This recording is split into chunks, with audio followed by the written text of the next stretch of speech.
Well, wasn't I innocent and ambitious yesterday? A little bit of jet lag to give credit to, too.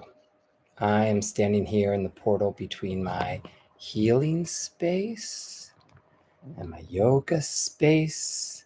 And there's a little disarray and chaos inside as well as all around. I woke up and actually have set the tone, other than my left eye seeing a little bit of news at the gym, to give myself another news fast. I'm wondering who else might be limiting their intake of news right now. Going back to what I remember in the 70s as a prime example of we could only watch 30 minutes of news a day. My family didn't even get a newspaper, but somehow we knew what was going on in the world. I am here to say that this is not an easy day for me, probably for many of us. I also have met a few people at the gym that were hooting and hollering, so happy, so celebratory. That just brought me to what I realized was maybe the core issue that in my lifetime I'd like to see something shift around it, which is, could we acknowledge that your happiness is your happiness? And I did. I said, I'm so happy for your happiness. And could we also create capacity for each of us to also have a deeper appreciation that everyone is struggling?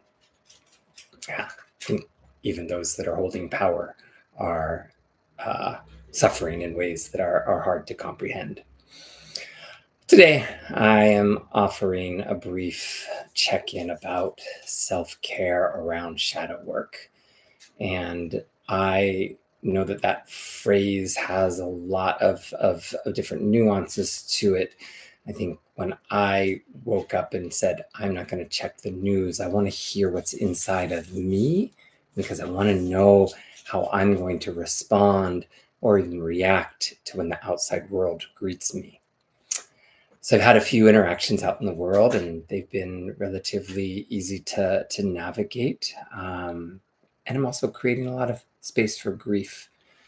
Now, the most visual example I have of what's happening for me is for those that know the work I do, I'm often holding someone's hand while they're puking their guts out. And that's pretty profound work.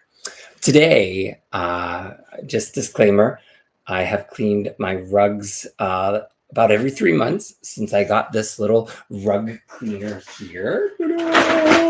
Thank you, rug cleaner. I'm not promoting any brand. And what I found in just 3 months of time was how much shadow work needed to come out of that rug. That gets vacuumed, that gets baking soda on it. So today I just wanted to, ceremonially release that shadow work and say goodbye to it. We ain't done yet, folks. If today is a day for you to rest deeply.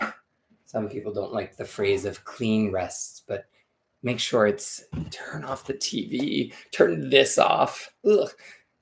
Close down the world around you for a short while so you can really take that time to do the primal and essential work of nurturing self. I saw a post on my scroll briefly this morning. Someone's going to have a sheet cake party and eat their feelings away. Dialysis units are probably happy that people will continue to do that. But I think in moderation, we've got to do anything that brings us all together.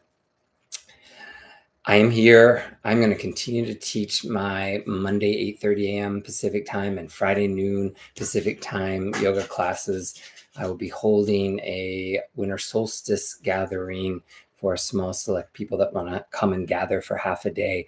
We're going to do some microdosing of plant medicine, sound bath, journaling, yoga. I'm going to do what I can do, but I'm also going to turn inwards and take care, sorry for the visual, of that necessary shadow work that lies within each of us. It's necessary, it's essential. We would need to do this no matter what the election results were. And if you're going to keep joining me occasionally in my kinder garden, I hope you know I'm going to be here for you. Sibo's checking out the shadow work. I put a couple of notes with the help of Pi, the compassionate AI, down below in the description. And I'm going to make sure that my check-ins here are rather brief. I'm going to Tonglen it as we close down today's little visit to the kinder garden. The wind is blowing out there. Winds of change are blowing. Some people might be like, oh my gosh, it's more the same. It's a Groundhog Day. No, it's not. The upward spiral will bring us perspective.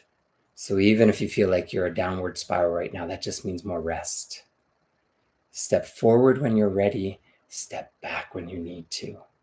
We can collectively build capacity. We are already building that foundation. We've built it before and we'll tend to it again. Back in 2016, now that I think about it, what I did was I went back to school, finished a graduate level certification. Woo! I channeled my feelings into higher education, volunteering, leaning into support, blah, blah, blah. It's all in the notes. But I'm just going to breathe into noticing the angst, the little frenetic energy in my body. And I'm going to breathe out calm. I'm going to breathe into knowing that my body needs a good night's sleep. I'm going to breathe out into imagining my head hitting the pillow pretty early tonight. I got a couple more places to clean in the house, so I'm going to check on out. Here's to the shadow work. Here's to subversively changing the world one breath at a time. Thanks for letting me lean into this beautiful light here today. You're beautiful. I love you. I'll see you next time.